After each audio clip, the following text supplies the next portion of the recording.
partner's a dentist. Yes. How's it like? The field of interests are very different. He likes surgery. I need my peaceful dentistry. I'll do my fillings. I'll do my crowns. I'll do my aesthetics. So it doesn't clash. ये root canal patient है तो कौन करेगा?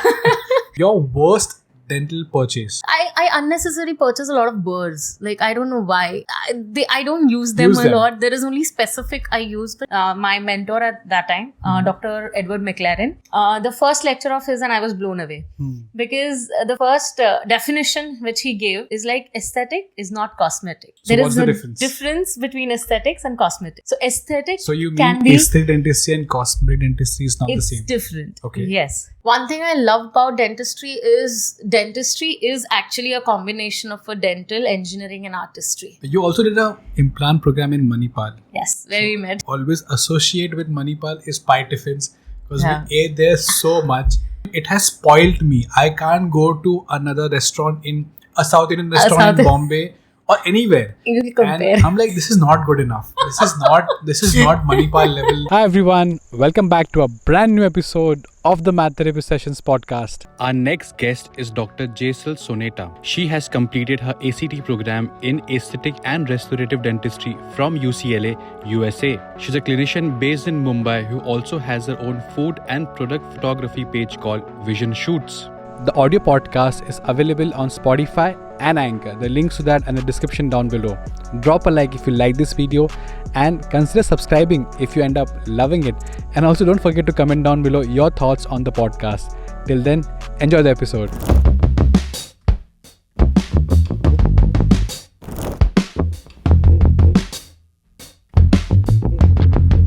So Dr. Jesal, you were doing a program in UCLA. Yes. What was that program? So basically, I had applied there for preceptorship as well as advanced clinical training for aesthetics and smile designing. Okay. So preceptorship is something that you just do observation over there and not treat patients. So it's like this observation. Yes. Okay. Yes. And ACT is something where you actually practice patients. So you do a case or 2 or 3 cases and you assist other doctors as well. Preceptorship is are not supposed to work clinically, but you can have you can observe them and do the theoretical part and hands-on thing. Okay. So I was lucky enough to get through the ACT program. So I did few cases over there, and So how did you get in? I mean, ऐसे कौन से exams you have to give to get into UCLA? So basically, this program was very simple. You have to give a TOEFL. The ACT program. The ACT program. Because it's just a certificate diploma in your master's. So they don't call it as a master's, but it's a certificate diploma.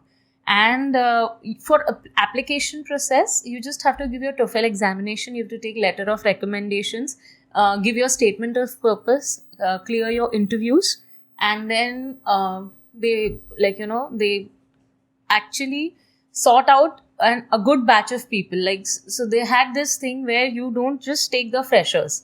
They take people from all over the world. Some of them, they had just left their practices and come, they had come for the course. Just to do this program? Yes, just to do this program. Obviously, they had the future plans like settling down US. In the US. Yeah. So they are it's just a small gateway through. Inside. Yeah.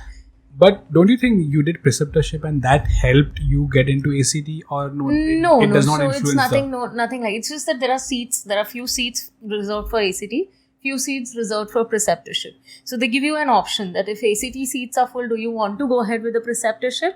Because you won't be treating patients. Okay. So are you comfortable with that? Then you go ahead with it. So what programs did you do in this program? So basically, I'm sorry, what procedures you did in this program? So basically, this whole thing started with aesthetic dentistry. Okay. The first day of the lecture, my mentor at that time, Dr. Edward McLaren, the first lecture of his, and I was blown away because the first definition which he gave is like aesthetic is not cosmetic. So what's the difference? Difference between aesthetics and cosmetic. So aesthetic So you can mean be aesthetic dentistry and cosmetic dentistry is not the same? It's different. Okay. Yes. So cosmetic dentistry, aesthetic dentistry is more related to natural, biomimetic, which they are using right now. Understood. It has to look natural. Obviously, there are parameters for that as well. Like they look for symmetry, they do the facial analysis and everything. but it does not have to look artificial. Okay. It has to look harmonious, like your face, everything has to be, it has to just look natural. No one should come and tell you, oh, you've done something to your teeth. It's like that. So cosmetic is basically a procedure just to enhance the cosmetic part of it. And aesthetic? Aesthetic is something you again see the natural, like it's just a central incisor, basically. So the central incisor has a certain parameters. Okay. That parameters has to match that person's face, that person's personality, like the shape of the face, the shade of the eyes. So when you consider all these parameters, you give an aesthetic outlook to it. Understood. Cosmetic is like, oh, I need those flashy Hollywood, Bollywood smile. Like all my teeth should be white. That's cosmetic. And then aesthetic is something that, okay, it should look natural and people should not make out like, oh, you've done something to your teeth. So this whole concept was taught on day one. Yes. Okay. Yes. So that itself changed the perspective towards aesthetic dentistry. Where you're like, see it completely different way. That ways. So what procedures were done in that program? Okay, so we started with inlay preparations and we started with a lot of different aspects. Like one was understanding the ceramic dentistry. He also taught us photography. Photography was a big part of his course along with Photoshop. He actually showed us basics of he had few lectures especially for Photoshop. Dedicated, Yeah, so basically how can you do shade matching in Photoshop? What certain aspects, like we were supposed to buy a MacBook, a Nikon camera. Like obviously he had given out options that you can buy a Nikon or Canon. He had specifically told us to buy a few lenses, the flash systems, the brackets and everything. There were certain if you just a lot of expenses were done. Because I remember in the Manipal program, like you were the only one with all heavy duty cameras and flashlights, and you were taking with mobile phones and artificial light and everything. So it did make a difference. It did make a difference at that point of time because as a fresher, so I immediately passed out in the year 2014. 1 year of gap, and then 2015 I applied for it. So why did you choose not to do masters or stay back in India and start your own clinic? What made you choose? So basically, when I came out of BDS, I was like, see, I want to do something beyond BDS, but it is not supposed to be like I did try for prosthodontics. Like prosto was my choice of subject, as there is a link between. You had an inclination towards it. Yes, I had an inclination towards prosto, but I was not that dedicated enough that I want to put those 3 years into again a setup and get into it. I want to start my own practice for sure, but I want to do something beyond BDS as well. So I did a bit of research and everything, and I found out this aesthetic course. I had a senior of mine who was already in UCLA at that time. It helps, right? Having a senior. It does. And she guided me through each and every part of it. So she helped me out with the application process. She helped me out with the stay arrangements, everything. And it was like a big help. It is. I mean, helping out a junior is a big thing. So, what were the exact procedures you did there? Okay, so we started with, as I told you, we started with understanding ceramics, Photoshop, photography. We understood. Okay. Yeah, so we did smile designing, we did veneer preparations. He taught us basics of biomimetic dentistry. Okay. And he also collaborated, wax up was one of the big part, understanding the anatomy, creating that anatomy. And you'll be very surprised that the first week of our UCLA program was nothing related to dentistry. It was arts. It was drawing. So there is a book of Betty Edwards, Drawing from the Right Side of Your Brain. And so is it a dental book or no? No, it's an art book. Yeah, it's an art book where basically the highlight is that you have two parts of brain, left side and the right side. Yeah. So right side is more into creativity, into colors and light and shadow, how you differentiate it. and left side is more critical, analytical, like numbers and like I would say you do your mathematics with your left side of the brain. Yeah. So the whole highlight, we understood that why that program was there in the first week itself, at a very later stage of that 1 year at UCLA. But that first week was so beautiful. Like, I always thought that I was not a great, at drawings or the moment. So in childhood, the moment I drew something and I went to paint it, painting was the worst part. It turned my drawing upside down. But drawing was good. So that course or that workshop of drawing from the right side of your brain was so beautiful that on day 1, we were asked to do a few drawings. And on the day 7, we were asked to repeat those. So we saw the major changes in them. And even we were supposed to draw ourselves also. There were mirrors arranged over there. Look at the mirror and draw yourself. Yes, draw yourself. And even at the 7th day, you're supposed to do that. So basically, the whole gist of that 1 week was you see the lights and shadows. Were you able to draw yourself? Yes, I was it close to you? How you look?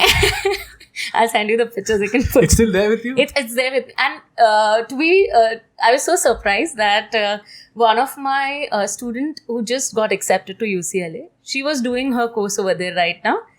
And she sent me my photo because they're using my photo as a reference over there till date that, I had done on day 1. Is it because it's too good or it's too bad? The day 1 is too bad. The day 7 is that good. So that's why they're still using it. Like, she just sent me, "Arey, this is you, right? I mean, am I right? Is this you?" I'm like, "Yes, this is me." So they still use it. Good thing is she managed to identify that it was you. Yeah. So, you studied there for almost a couple of years. Now you're back in India. Yeah. What do you think is the main difference studying dentistry in US and studying dentistry back in India? Okay.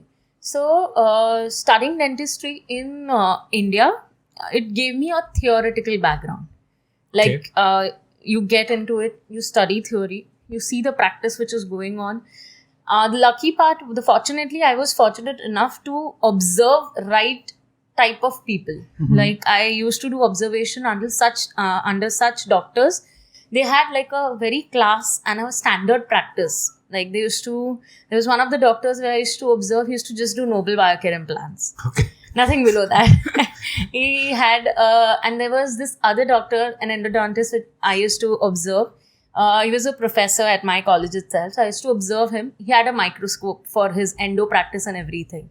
So I was fortunate enough to observe such doctors who were practicing like a standard class practice. Understood. And when I went to UCLA, the study, like the academics part of it was so beautiful that they were more into research, and get into it, like understand your materials, understand the anatomy. Then you, correlate it and you understand that why you're doing it. It's not just a theoretical thing. Okay, you're supposed to take this number file, this number file, this number file, and then you reach there. It's like, why are you doing such a thing? So if I'm using a burr, supposingly I'm using a burr to do a crown prep. You have a theory, okay, use a straight fissure burr, use this burr. But over there you understood why you use it and like how you use it. Like, you observe it and you get into detail. There was this one statement used by one of the doctors where I used to observe that dentistry never fails macroscopically, it fails microscopically. So that's deep. Yeah. So you get into details and you take care of all those steps where you can't see it, you can't appreciate with naked eyes. You have to get into depth. And that's why, even first thing in the UCLA that they made us buy was Surgitel loops, which is currently they are between 3 lakhs, 3.5 lakhs. Like, that in-depth dentistry. And that has, I think, are you still using them? I'm still using them. So it's worth it, right? Like, it is definitely worth it. I mean, it's almost going to be a decade now. Yes. In a year or so. Makes me feel old, but yes. Yes. So I'm almost using, and it's so helpful. Like, you see in depth, you see in all those small details which you can't appreciate with a normal eye. So that helps a lot. Like, that shaped me. UCLA year shaped me a lot to see dentistry in a different way. Perspective, yeah. Yes, perspective, exactly that. That is the word that changed completely. Because over there, what we used to do, we used to take pictures of those ground sections as well. If you see, there are a lot of dentists putting up now recently so many times. But at that time, Dr. McLaren guided us, and he was such a gem of a person. He had his own lab at his home. He had his own photography studio over there. And But we used to because ground section is something which we used to only see in pathology department. Yes. Oral pathology department. Yes. But apart from that, what else? Any procedure, any special procedure which you really love doing there? Wax ups. I loved my wax ups. I've never done wax ups. I mean, I've done now a little bit, but then it's under someone is needed. Yeah. So wax up is something that now I feel that it's very important to learn at the graduation level, like undergrad level. They should make it a point. See, wax carving is something we usually do for the, which is, it's in a syllabus, right? Yeah. So we do wax carving, we do for submissions and everything. But wax up is something that we never did. At least I never did during my undergrad. I've never done it yet. Yeah. So wax up is something that you just to enjoy there. And you're not supposed to just make a canine or make an incisor. You're supposed to copy it. So they used to give us an ideal such like what you're supposed to make, and they used to give us the prep tooth. So we're supposed to see the lights and the shadows of it. We're supposed to create that shape. So that is exactly where my first week of art came into it. That you're supposed to see an object from different points of view. And that has stayed till now. It has stayed till now. Like even today when I correlate with my lab people, they send me the wax ups which are done on CAD-CAM, software and everything. And I always tell them that please, I want that thing a little bit more, a little bit of line angle here. And they're like, okay. I think even the dental labs love when, dentists reciprocate by, because they understand, the dentist understands what we do. Even that, and I feel that even when lab is correcting us or they're becoming critical about our work, we should be appreciative of it. Like sometimes they just feel like, because they're working with the materials. Understood. See, we work with patients. We're supposed to give them a crown. The multiple things that we correlate with. But lab people, they're working with materials.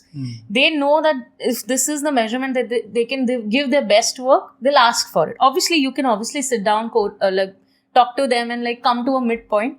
But it is very important to communicate with the lab. And that's where even your photography played a major role in aesthetics at UCLA. Because at that point of time, Dr. McLaren taught us that you're supposed to give that communication to the lab. Like be it your shade, be it your, what is the chroma, what is the value. You let them also understand. Understood. Yeah, and that the lab, and the best part about that program, one more best part was that we used to work with the ceramist. He had a program for ceramists, he had a program for dentists, and we used to collaborate and work. And we have made our own crowns as well. Wow. So we've made our, one of the Emax crowns, we've made it by ourselves. Paint, you Never do done the that. ceramics and then you put it in for the first fire, the second fire. You understand and that's why you understand, this is why the preparation is necessary. Important. Yeah, exactly. Yes, because when they fire that thing, that minimum thickness is required. Understood. And, we tell, theek hai na, kar do na usme. Margin nahi hai, aap adjust kar lo. But that's not how it is done. That's not how it is done. So it's just like how you make a treatment plan. You think of the prognosis, you come back and then you treat the patient. Got it. It is exactly the same. You create your crown by yourself. You get that experience. What the lab people are going through, experience by yourself and then come back to the preparation. Got it. Any special memory of UCLA which you would want to share with us? There are a lot of special memories. So Wow. basically, once you go, especially in a academic university level at USA, especially it was in LA. How can you forget that part? LA is beautiful. California has beautiful weather. It is nearby, to the beach as well. It has beautiful places to visit. I remember one of the evident memories that I had was we did a road trip from LA to San Francisco with a few of my friends at that point of time. And they were so sweet. We did a road trip over there. We went to a small village over there. There's like so beautiful cafes, restaurants, and like it was a beautiful experience. That entire trip has stayed with you. It has stayed. It will stay, like, forever. Speaking about photography, you have your own startup. Yes. Vision Shoots. Yes. So can you talk to us about it? So Vision Shoots basically focuses on food photography and product photography. It started during lockdown, and it has a different story, but I'll just get into it. Like, why I started Vision Shoots is basically I am a foodie as a person. And I like to scroll through a lot of food videos and food images and everything. And because UCLA taught me photography and everything, I was like, I have camera, I have lens. Let's just try it. Like, let's see what happens. Did you directly start, or you had to learn, like, you had to do some courses, photography courses or something, or no? Basically, it all started during lockdown when we were in the practice was on a hold for a month or so. Luckily, what happened was I was with my family at that point of time.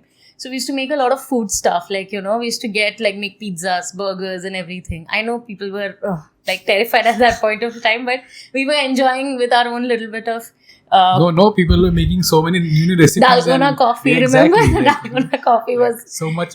Yeah. So it was during that duration only. And at that point of time, we used to try let's click few pictures of these. So you started taking photos with the mobile phone? Yes. Okay.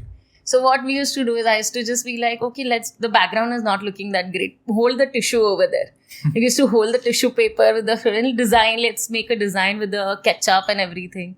So I was good at photography because whenever... But then you got good feedback from different people and... Yeah, so everyone was like, wow, that's so yummy, that's nice. And then I was just one day going through a few this thing and even... Let's start. Yeah, so I went through a few people and then I know one of the dentists who is a food photographer now for full-time professionally. And I was like, food photography, what is this? It sounded very new to me.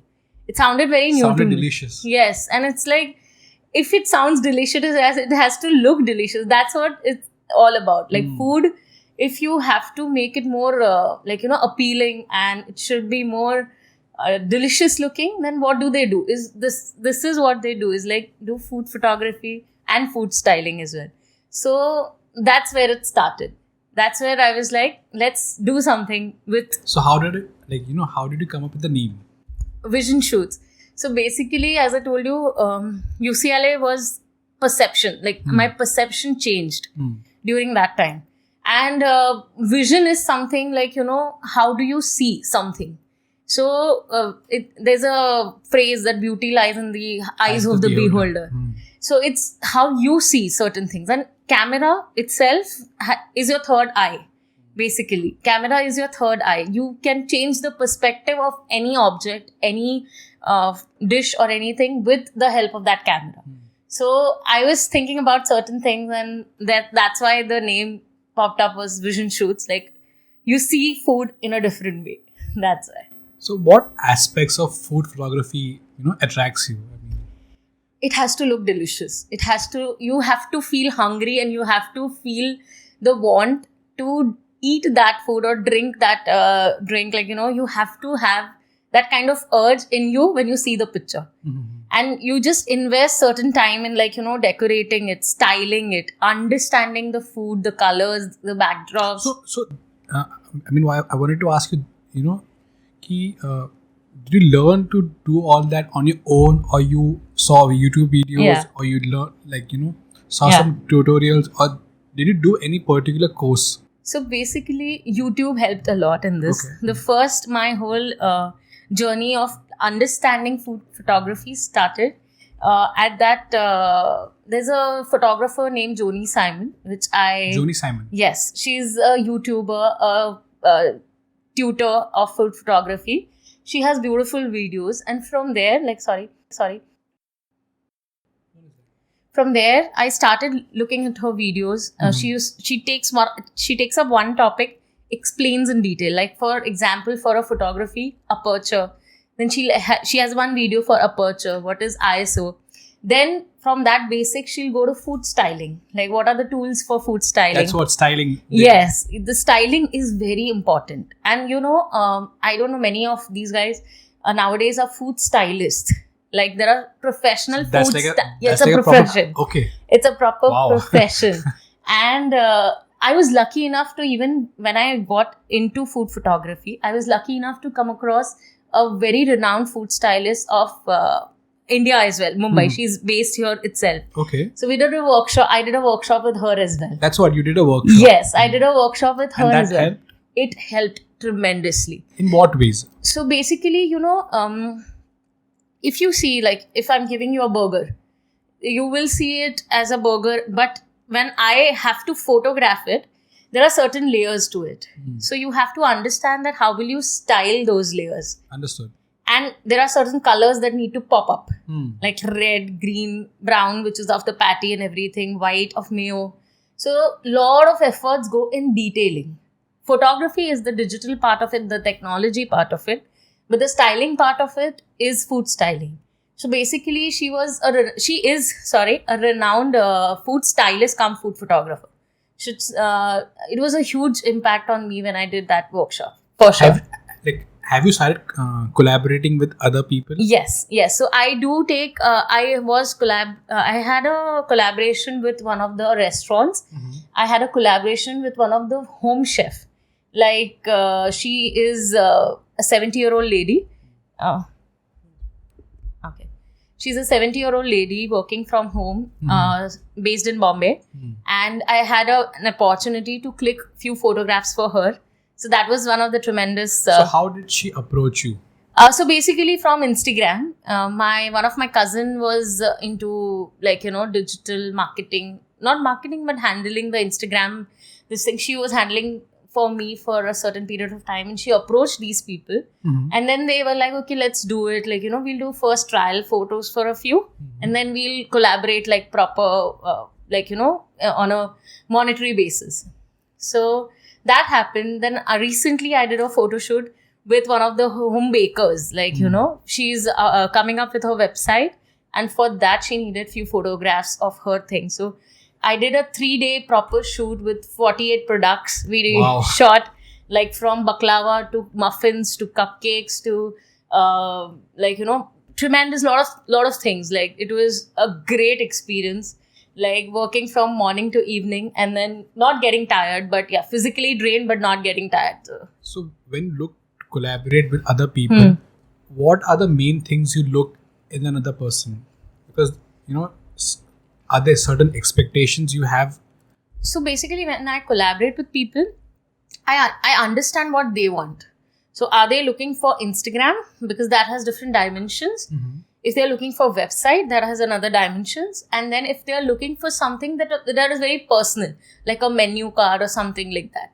So once you understand their point of view, you sit down and you plan your shoot. Understood. Basically, what are the dishes that are included? What is the scenario that they want to play out with? If you want to do a single dish shot, or you want to do a story shoot where you create a story of that dish and you photograph that part.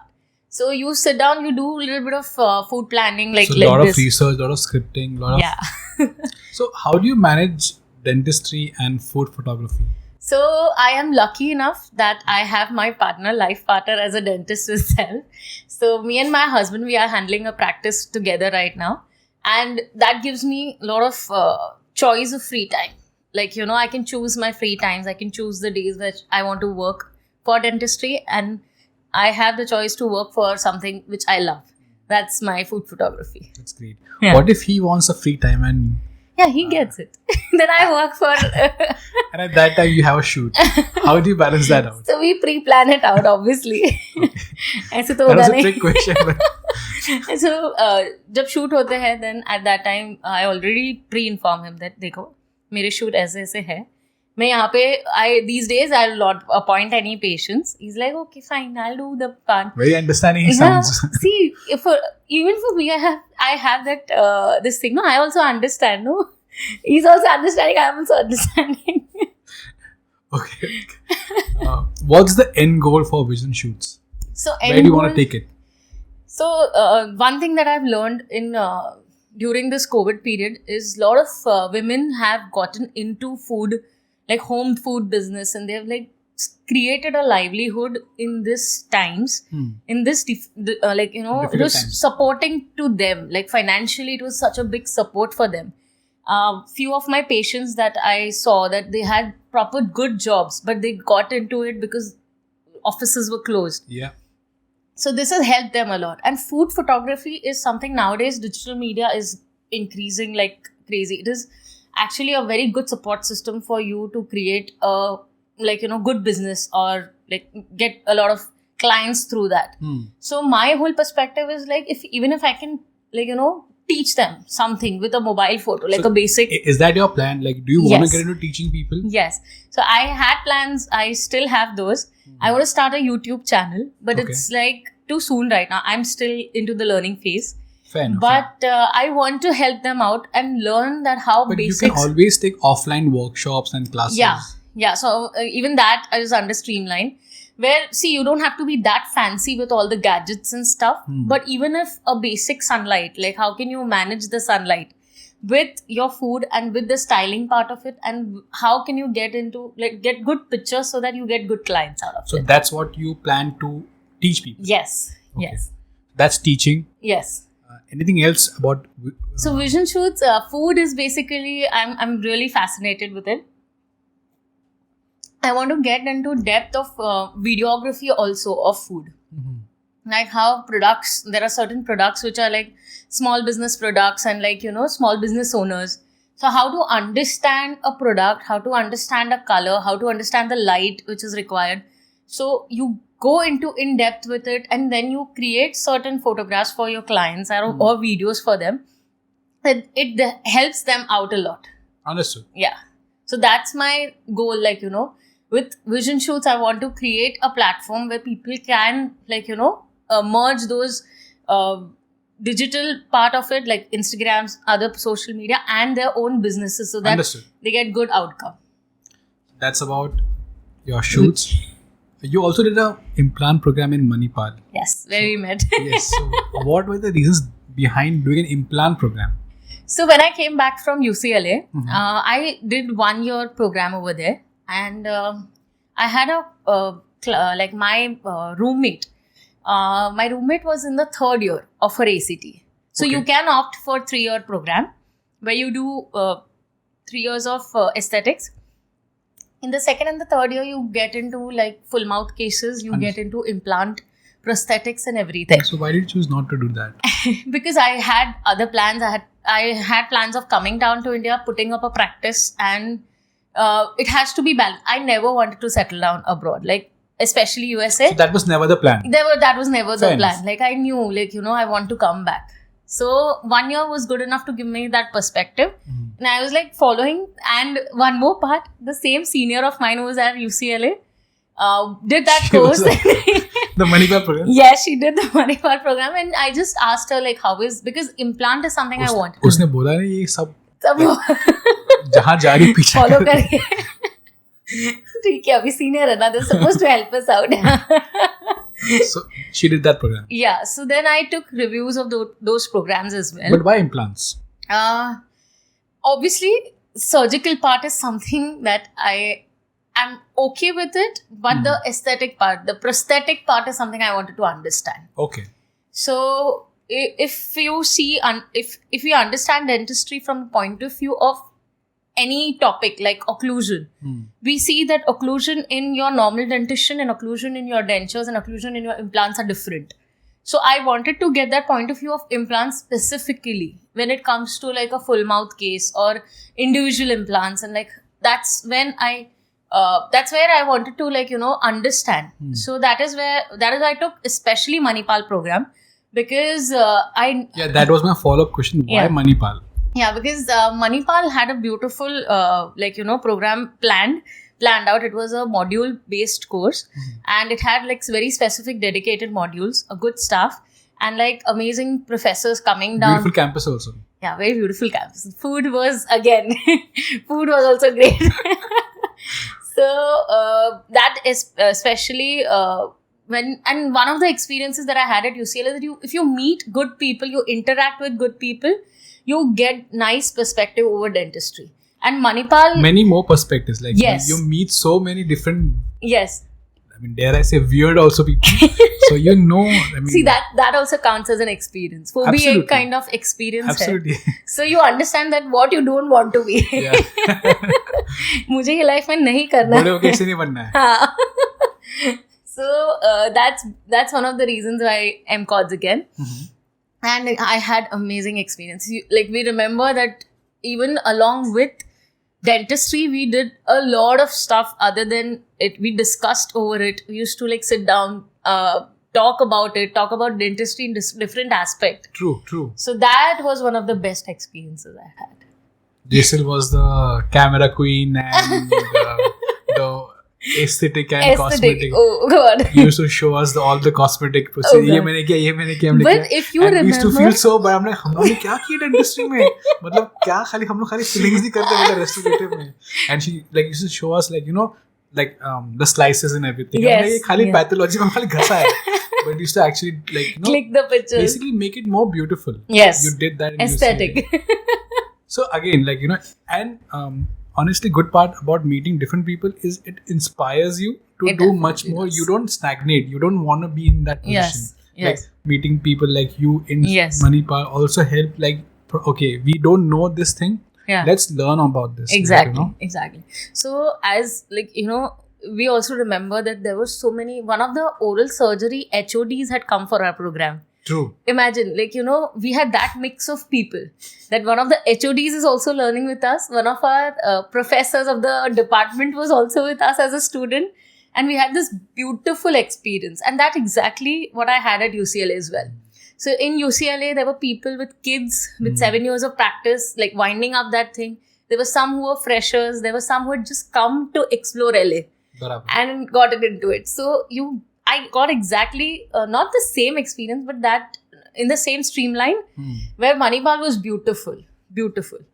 Obviously, when it came to implant as well, we learned a lot. So what was the best part about the program? So we got to stay at the hotel for a week. For 8 days in a 5-star. Yeah, 8 days in a 5-star, and especially those night therapy sessions that we had. We used to talk about so many people in dentistry. Names I'll obviously not mention, but we used to. So our group was basically north, south, east, west. Talk. Yes. We had people from Uttarakhand to West Bengal to Karnataka to Yes. So we had those talk, like those sessions were beautiful. And we got to know a lot how dentistry is practiced in different parts of the country. Yes.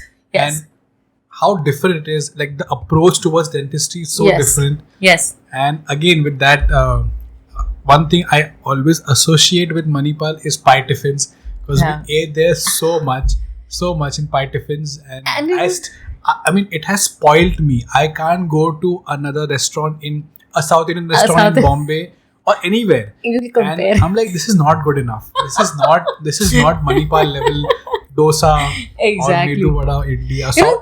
Exactly. The place was so simple. It had nothing fancy, but that simplicity and the authenticity that had. And the hospitality. Beautiful. They will force you. Arey, he used to see us from far, like, Arey, kya chahiye? Arey, 6 jan ka seat chahiye na? 6 jan ka table? Like, yes. So they remembered us. That was also pretty. Should go back there once. Yes. So, coming back to dentistry, why did you choose to become a dentist? Why dentistry? Okay, it's a very funny story. Please make it more funny. It's fine. Exaggerate. It's fine. During 9th standard, I remember whether it was 9th standard or 8th standard. I don't remember. No, it was much before that. Mm-hmm. In the recess, like you in wanted school. to become a dentist in school? No. This is a story. Achha. It's a true beginning. Story, right? I told you, I'm a movie buff, so but it's a true story. Right? Yeah, it's a very true story. You will get this. Yes, fine. So it started in a recess where I was having an apple. So a complete apple. I was trying to chew it, and from the front teeth and my incisor pops out, and it fractures. So I take it as a piece in my Pops head. out as in the entire? No, not the entire incisor, but it chipped off. Okay. It chipped off because the angle of the apple was wrong or something like that. So it chipped off, and I was like, oh my god, this is something new, that tooth has come off. And then I visited my dentist, who happened to be I happened to observe him later after my internship as well. So it's a circle of life. But I happened to visit him. I underwent the procedure, like 2 central incisors, like RC crown and everything. And I was so inquisitive that when my sister was on the chair and he was checking up, doing the consultation for her and everything, I was so inquisitive that I was looking into it and I was just like, what is he doing? I want to know this thing. But kids are generally scared, at that age, to Yeah. go to a dentist.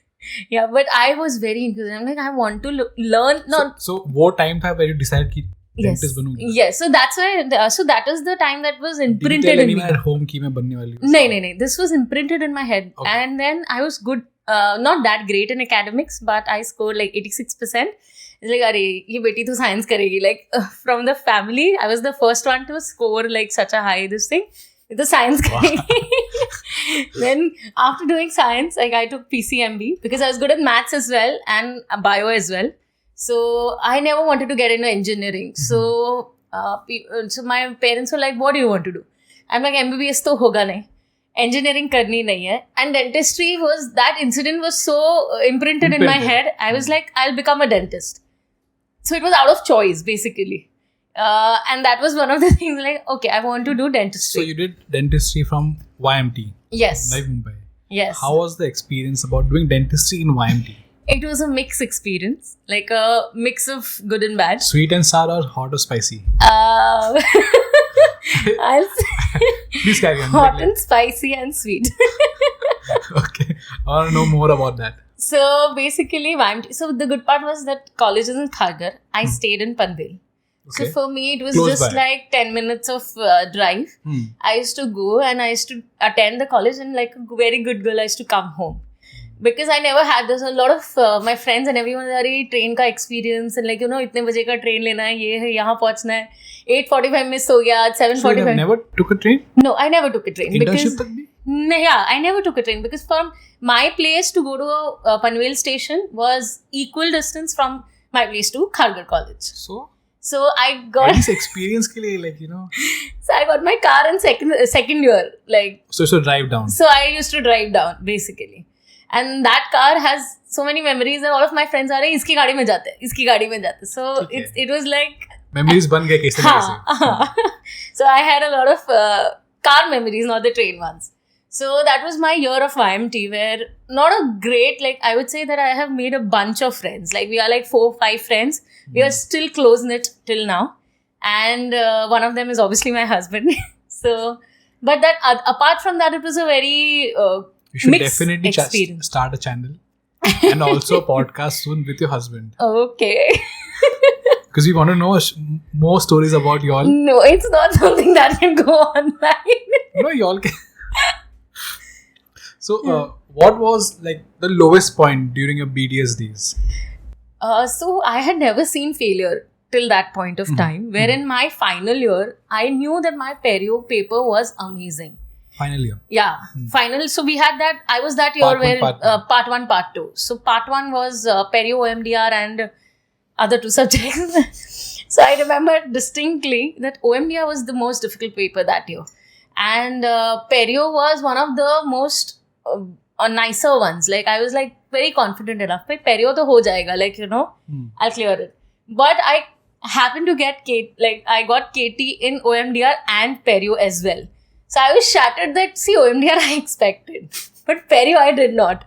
So I, obviously in the reval, I got cleared, I did not have to reappear for it. But did you take it nicely or No, I went home and I cried. I went home, I cried. My mom was like, why are you crying? I'm like, I failed.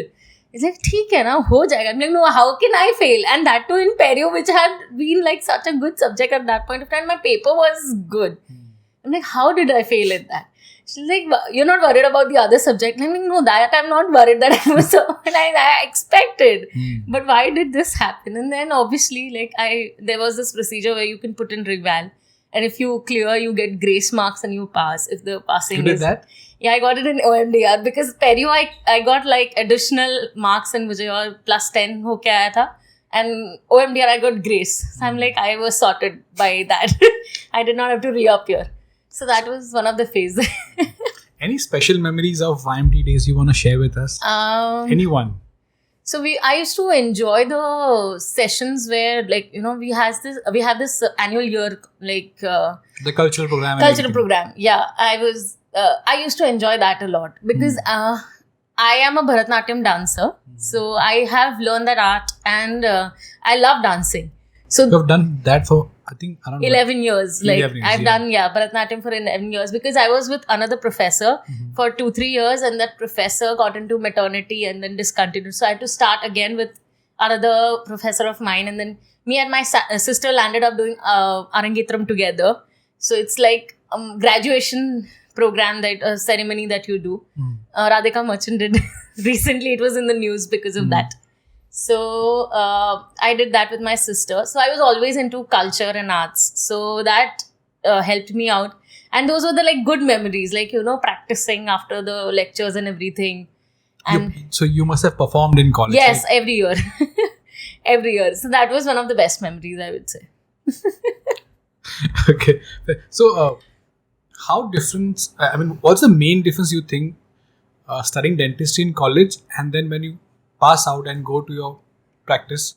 So one main difference between studying dentistry in college and practicing dentistry in your own clinic. Zameen आसमान का फर्क होता है. हाँ, but क्या होता है? Like आपके हिसाब से? So I remember coming back from UCLA and starting my own practice.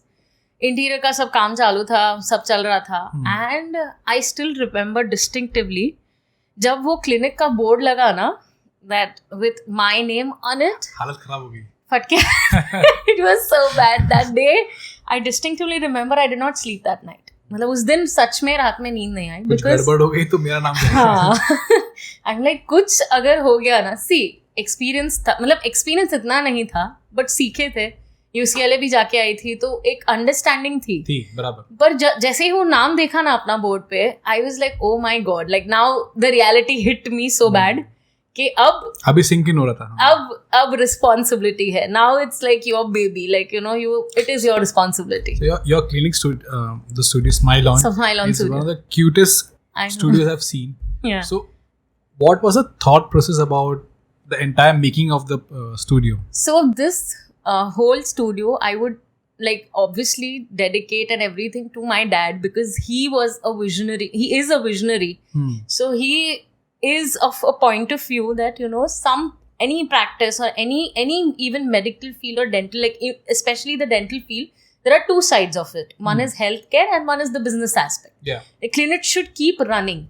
And that aspect is important when it comes to patient experience. So if they have a better experience, they'll come down and they, like, you know, they'll refer more patients. So to give a good experience to the patient. Yeah. Yes. So he is he is a visionary till date. Like, you know, his vision is like you can't even think about it. So for a good setup, a good interior, he was like, let's do it.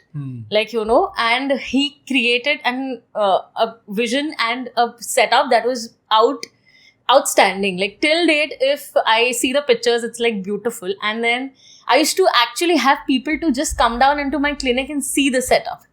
That's what, I mean, when you showed us in Manipal, I'm like, ऐसा कौन बनाया इतना अच्छा? Yes.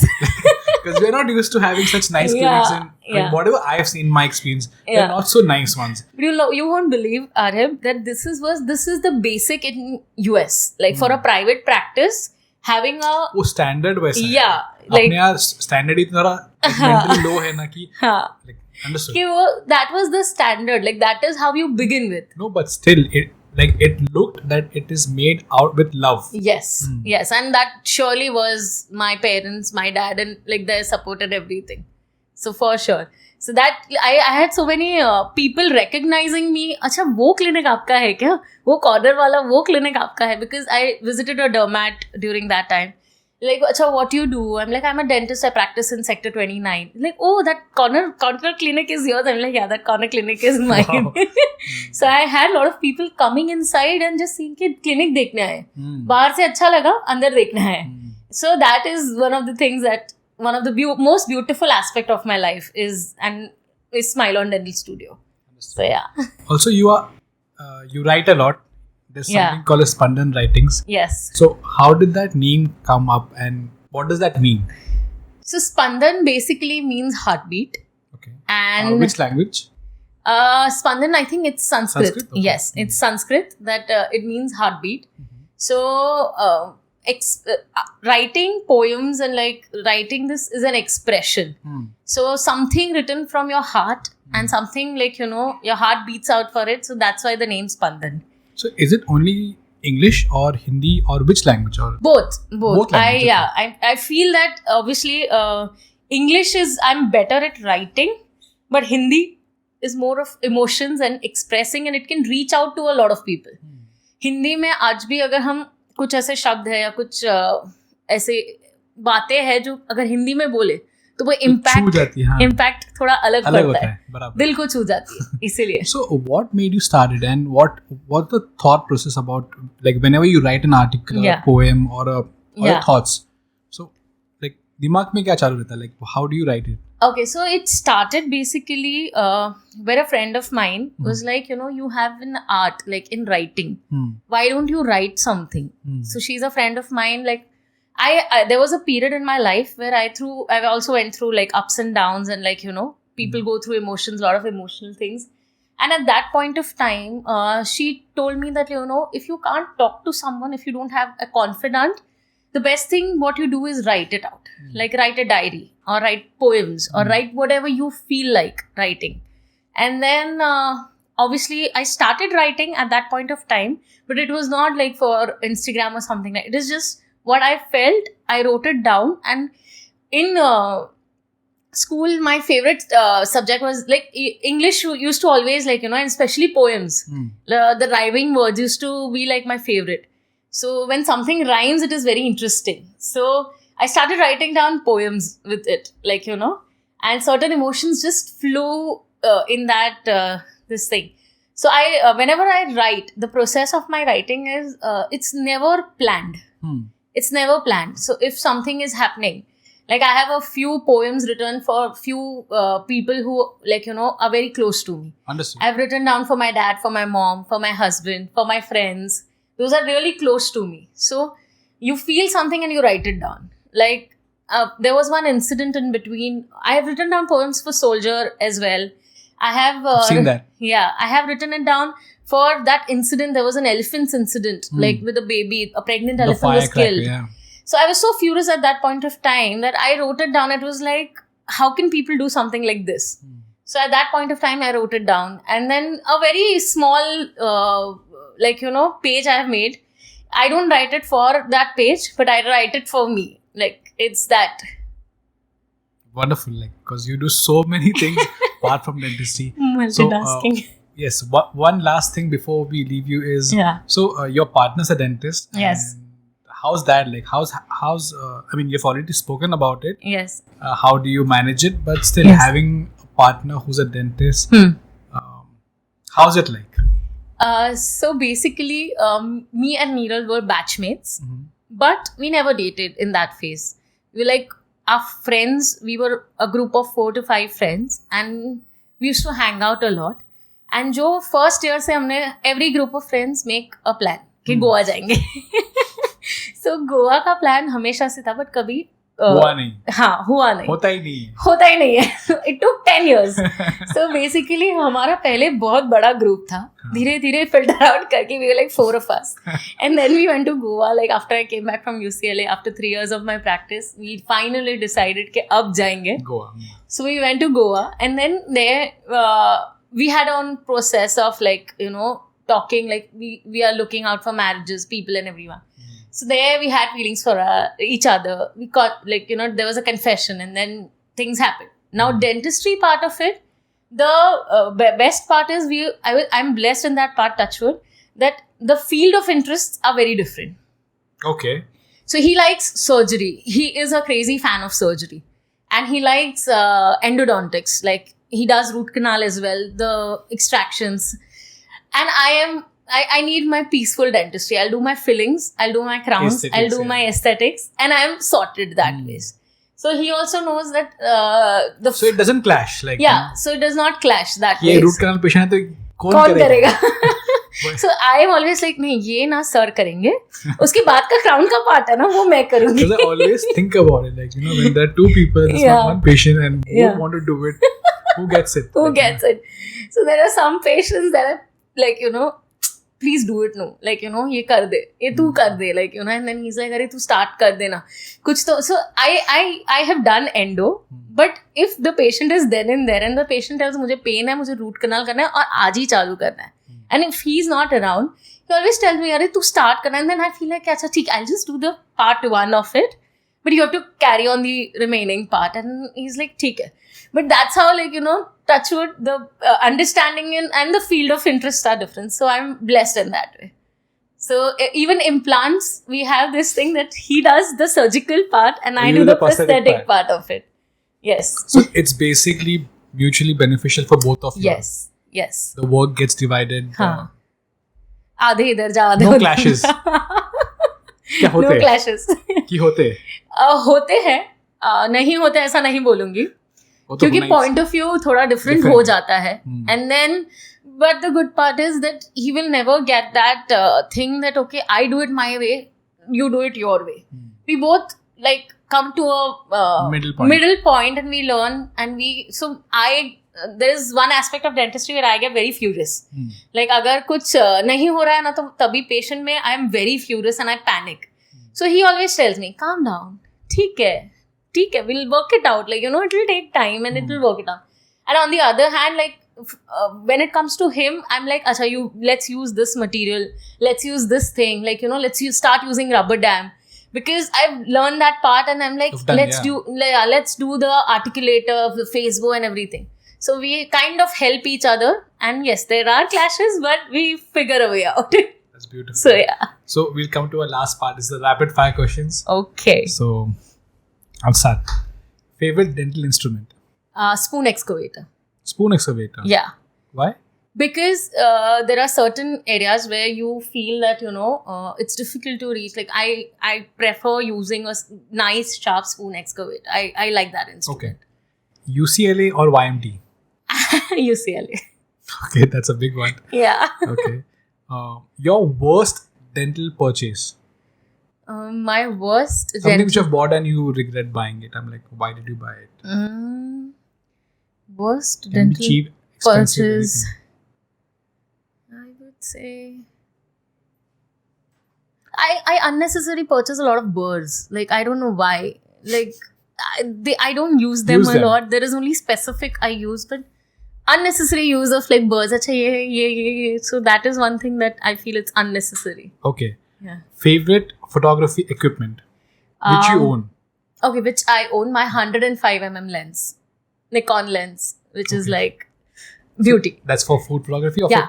For dental as well. So I started with dental with it, but it's a food photography lens as well. That's great. Best part about marriage? Best part about marriage, friendship. The best thing in my marriage is that we are friends. So we talk, we fight. At the end, I know that we are best friends. So yeah. Okay. Favorite comfort food? Comfort food? Pani puri. I was expecting some Gujarati snacks, but it's pani puri. Like, can have it at any day, any point of day and any point of time. Okay. Best BDS posting? I would say... And why?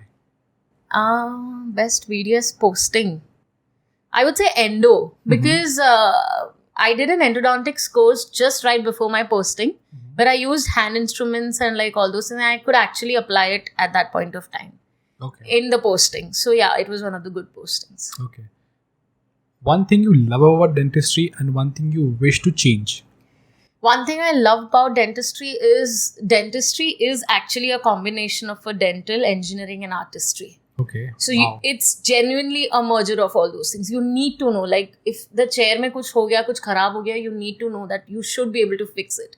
Obviously, you have the service person coming in, but you should be able to fix it. You should know those things. Understood. Artistry, it obviously is linked because aesthetics, obviously, then it is correlated to artistry. And dental is like, even if there was a point of time in my life where even a basic scaling I used to enjoy doing it. So yeah. And one thing you wish to change? One thing I wish to change is like the kind of dentistry that is practiced in India, like where dentists to remove that, like, that kind of money out of it, and they just misguide patients sometimes. Like I have experienced such kind of dentists around my area, but see, I should not pinpoint towards them, but yes, don't practice it just for the sake of money. Like, understand that aspect of dentistry where you can actually learn something, be great at your skill, and then obviously money part will follow for sure. That's about it. Thank you so much, Dr. Jesal, for coming for this podcast. It was lovely having you on this podcast. Yeah, it finally happened, right? Yeah, it took almost a year to get you on this. And yes, exactly. But we could talk about a lot more than what we would have if you would have come before. But we will be having you again in the future. Yes. So thank you again. We'll talk to you soon. Thank you. Thank you so much. It was a nice experience. Wow. Done. Beautiful, yeah. Nice. Oh yeah, finally. You've given me confidence to start my own channel now. You're like, you know that? I'm like, yes, I can do it. Yeah.